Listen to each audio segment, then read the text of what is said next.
Anyone in the house with lumps in your body, whether in your ovaries, cyst, breast, stand up. We curse it from the roots. For your healing.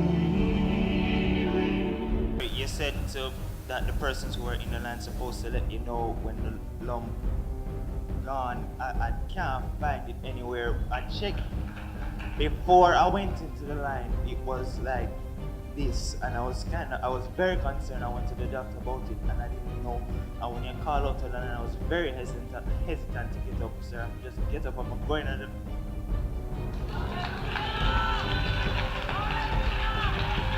That's the power of the Holy Ghost.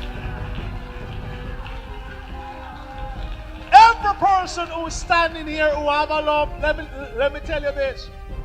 What don't leave instantly by tomorrow morning is a different kettle of fish, because the lump know it have to go and it can't stay in your body. You will pass it out of your body.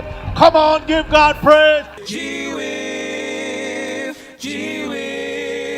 Changing nations through love, nations through love.